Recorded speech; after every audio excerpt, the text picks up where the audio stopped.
हरे Krishna friends, मेरा नाम उमा जिंदल है और आपका बहुत बहुत स्वागत है आपके अपनी YouTube channel commerce network. Friends, paper 2 की यूनिट 6 जिसकी लास्ट क्लास में हमने प्रत्यक्षण के प्रबंधकीय उपयोगों के बारे में पढ़ा था और आज की क्लास में हम पढ़ेंगे कि प्रत्यक्षण संबंधी कौशलों को किस प्रकार से विकसित किया जा सकता है। इस वीडियो में हम जोहारी विंडो मॉडल के बारे में पढ़ेंगे, क्योंकि जो जोहरी विंडो मॉडल है वो ये बताता है कि हम प्रत्यक्षण संबंधी कौशलों को किस प्रकार से विकसित कर सकते हैं। ओके, तो आज की क्लास स्टार्ट करने से पहले मैं आपको बताना चाहूँगी कि आप मेरे Telegram group commerce net point को ज्वाइन कर सकते हैं। तो जो भी इस ग्रुप को ज्वाइन करना चाहते हैं, इस ग्रुप का जो लिंक है वो मैं डिस्क्रिप्शन बॉक्स में दे दूँगी, वहाँ जाकर आप इस ग्रुप को ज्वाइन कर सकते हैं। तो चलिए आज की क्लास स्टार्ट करते हैं। तो देखिए, प्रत्यक्षण संबंधी कौशलों को विकसित करना।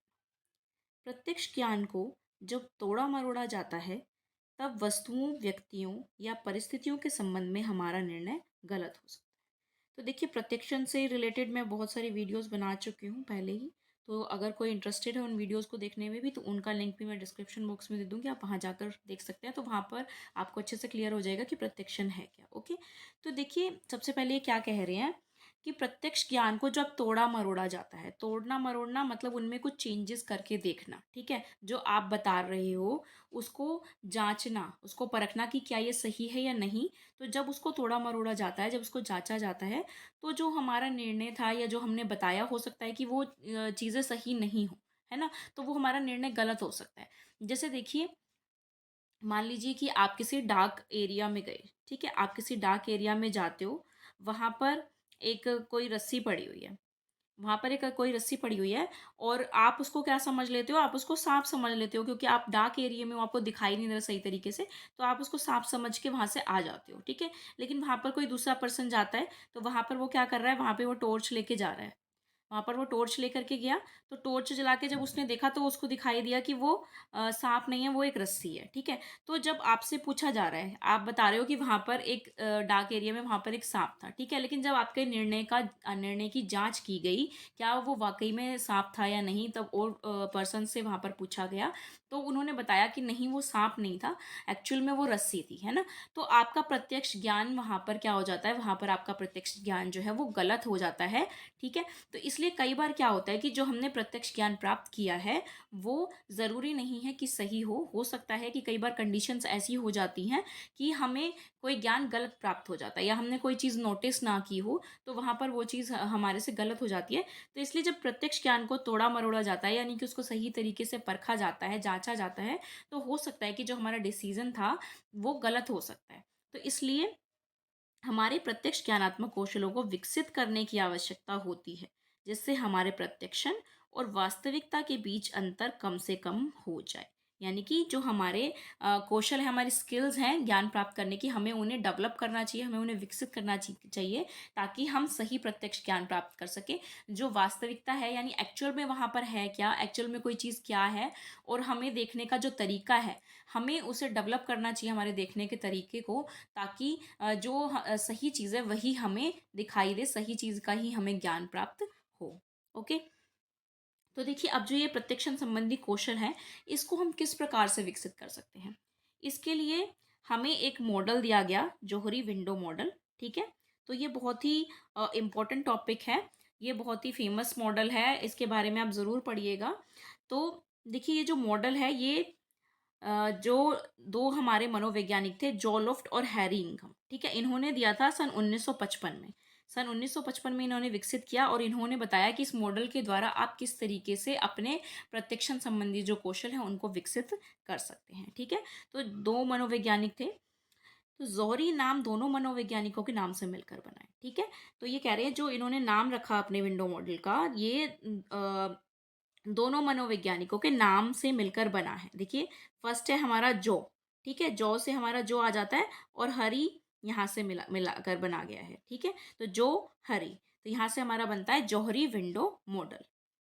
तो देखिए, इस मॉडल को आत्मज्ञान या आत्म जागरूकता का प्रतिपुष्टि या प्रकटीकरण मॉडल भी कहा जाता है। तो इसका दूसरा नाम क्या है, आत्मज्ञान या आत्म जागरूकता का प्रतिपुष्टि या फिर प्रकटीकरण मॉडल। प्रतिपुष्टि मॉडल या प्रकटीकरण मॉडल इसको क्यों कहा जाता है? क्योंकि हम कोई भी जो हमारे प्रत्यक्ष ज्ञान है उनको हम प्रत्यक्षण को हम डेवलप कैसे कर सकते हैं? हम किसी के फीडबैक से या फिर किसी के प्रकटीकरण द्वारा हम अपने प्रत्यक्षण को डेवलप कर सकते हैं। फीडबैक से कैसे? जैसे हमने कोई ज्ञान प्राप्त किया और हम किसी से पूछें कि क्या वो सही चीज़ थी या नहीं, हम उनसे फीडबैक लें, ठीक है? तो उसके द्वारा हम कर सकते हैं, या फिर हम अपने द्वारा जो सुनी गई बातें हैं या जो भी हमारे पास ज्ञान है उनको दूसरों को बताकर, जो भी हमें बातें पता है उनको दूसरों को बताकर प्रकटीकरण करके हम क्या कर सकते हैं, जो हमारे प्रत्यक्षण संबंधी जो स्किल्स हैं उनको हम डेवलप कर सकते हैं। ओके, तो देखिए इस मॉडल का उद्देश्य क्या था? किसी व्यक्ति में आत्म जागरूकता लाने, व्यक्तिगत विकास संचार व्यक्तिगत विकास संचार में सुधार, व्यक्तियों के बीच पारस्परिक संबंधों में सुधार करने के लिए जब वे एक समूह में हों। ठीक है, तो देखिए यहाँ पर एक इम्पोर्टेंट चीज़ है कि जब वे एक समूह में हों, जब कोई एक ग्रुप है, ठीक है, ग्रुप के अंदर जितने भी पर्सन्स हैं उनके बीच में आत्म जागरूकता लाने, यानी कि जो उनकी सेल्फ अवेयरनेस है उनको बढ़ाने के लिए, या फिर उनके पर्सनल जो डेवलपमेंट के लिए, जो आपस में वो कम्युनिकेशन करते हैं, जो संचार करते हैं, उनमें सुधार करने के लिए, ठीक है, तो उनके ग्रुप के अंदर उनकी जितनी भी प्रॉब्लम्स हैं उनको सॉल्व करने के लिए जोहरी मॉडल को बनाया गया। ओके, तो सबसे पहले देखिए ये कहाँ कौन कौन सा आइडियाज़ पर बेस्ड था। तो देखिए दो विचारों पर आधारित है। दूसरों को अपने बारे में जानकारी बताकर विश्वास हासिल किया जा सकता है। तो देखिए ये मॉडल मानता है, ये मॉडल बताता है कि जब हम दूसरों को अपने बारे में कोई जानकारी बताते हैं तो उसका हम विश्वास हासिल कर सकते हैं, है ना? जब हम किसी को कोई बात बताते हैं, कोई भी बात बताते हैं, चाहे वो हमारे फ्रेंड हैं या रिलेटिव्स हैं, ठीक है, हम किसी को भी अगर अपनी बात बताते हैं तो वो समझता है कि ये पर्सन जो है मेरे ऊपर ट्रस्ट करता है, इसीलिए मुझे अपनी बात बताता है ना? तो ये मॉडल मानता है कि जब हम किसी को अपनी जानकारी बताते हैं तो उसका हम विश्वास हासिल कर सकते हैं, और उसके जरिए क्या होगा, आगे हम हमारा अपने आप को हम डेवलप कर सकते हैं। ठीक है, तो देखिए दूसरों की प्रतिपुष्टि द्वारा सीखना, इसके अंदर सेकंड जो आइडिया है वो है दूसरों की प्रतिपुष्टि द्वारा सीखना। तो यहाँ पर प्रतिपुष्टि यानी फीडबैक पर बहुत ज़्यादा जोर दिया गया है कि जो फीडबैक है वो बहुत ही ज़रूरी है।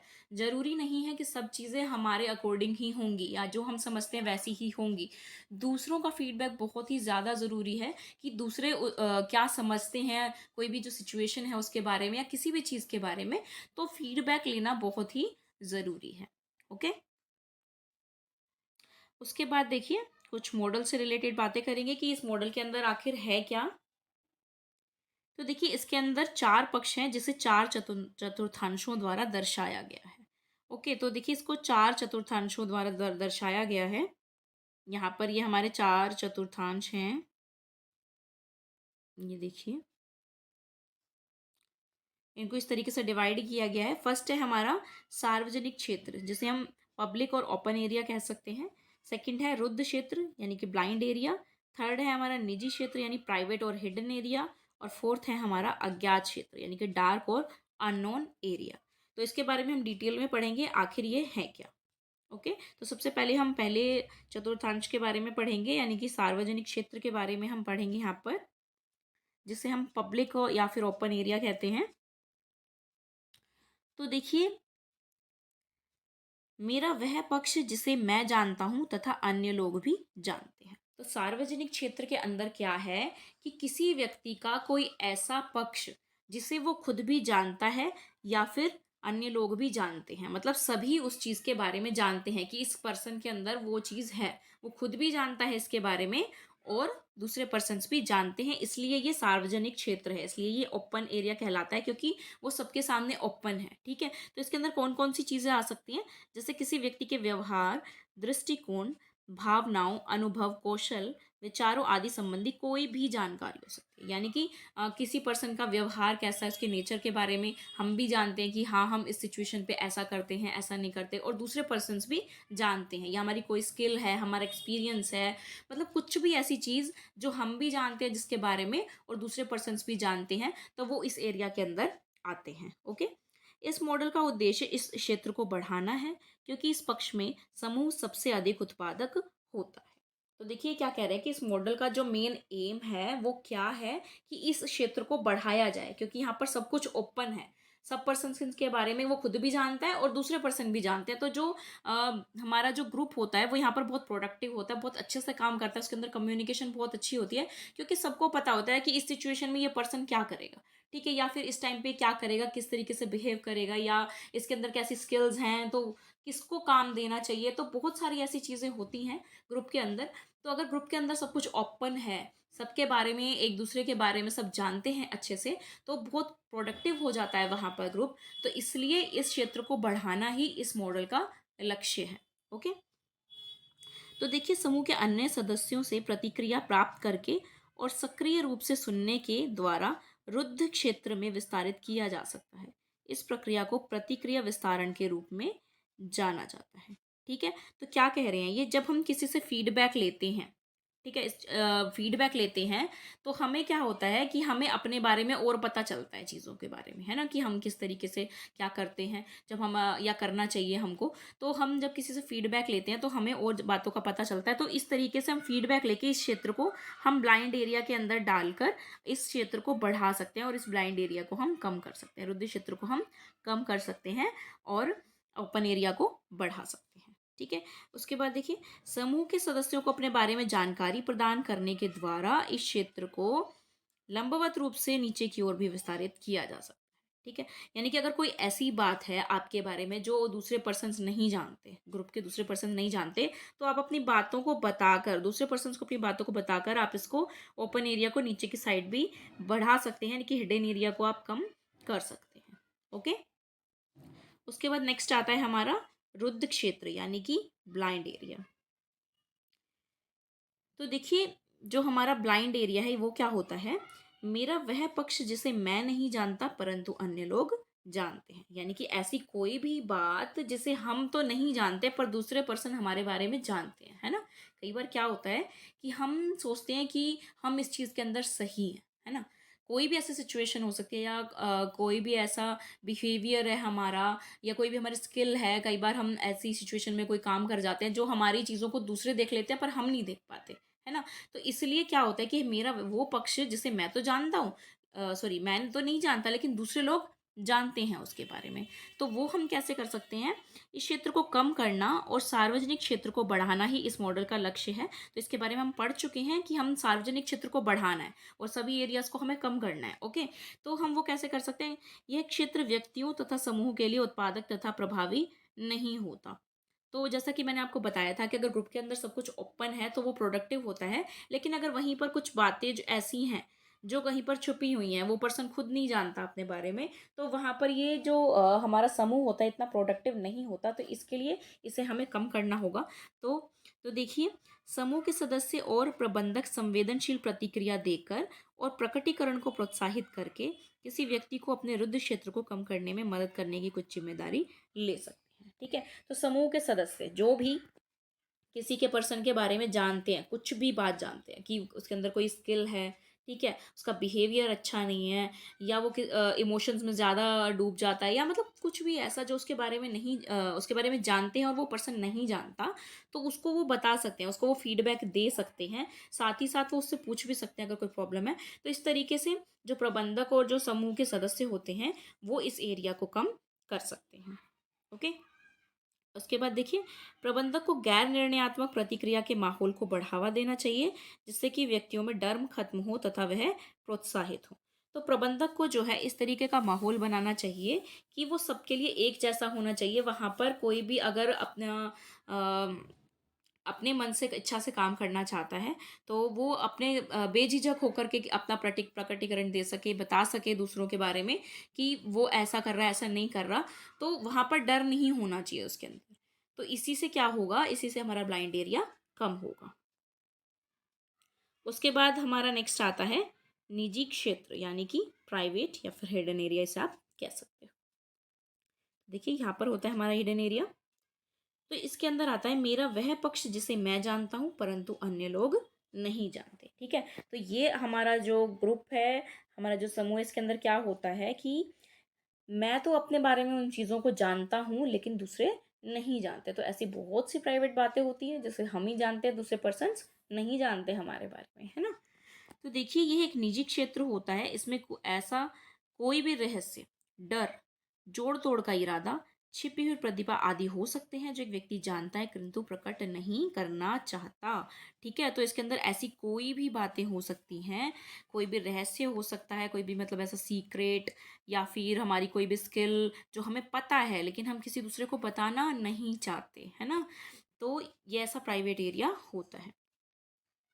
व्यक्तिगत जानकारी जिसका कार्य पर कोई प्रभाव ना पड़ता हो उसे छिपाना ठीक है, किंतु अगर कार्य प्रदर्शन से संबंधित कुछ भी है तो उसे प्रकटीकरण की प्रक्रिया के माध्यम से सार्वजनिक क्षेत्र में रखा जाना चाहिए।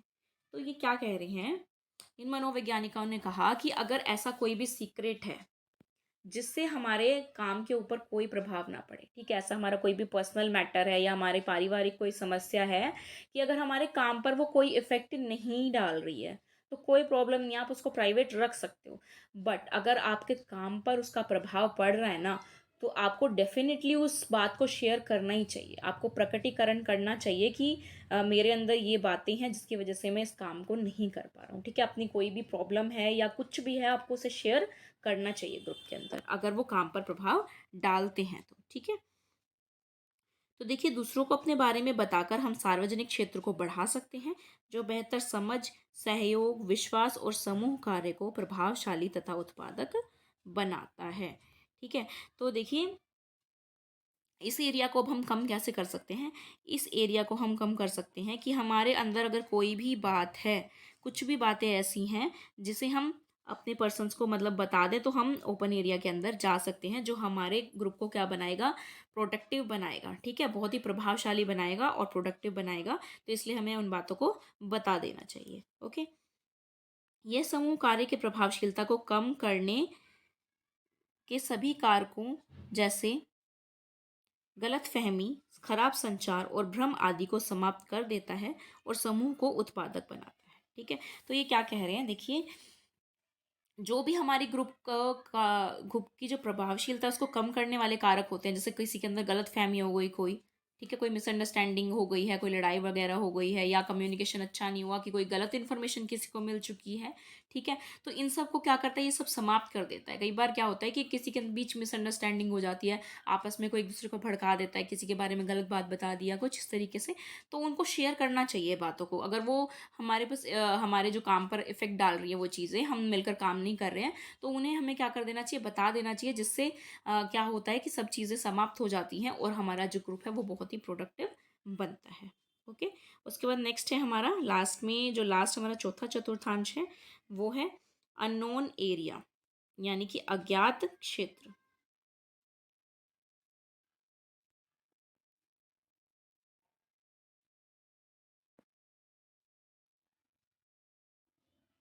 देखिए अज्ञात क्षेत्र यानी कि डार्क और अननोन एरिया, ठीक है, ये हमारा चौथा चतुर्थांश है। मेरा वह पक्ष जिसे मैं नहीं जानता तथा अन्य लोग भी नहीं जानते।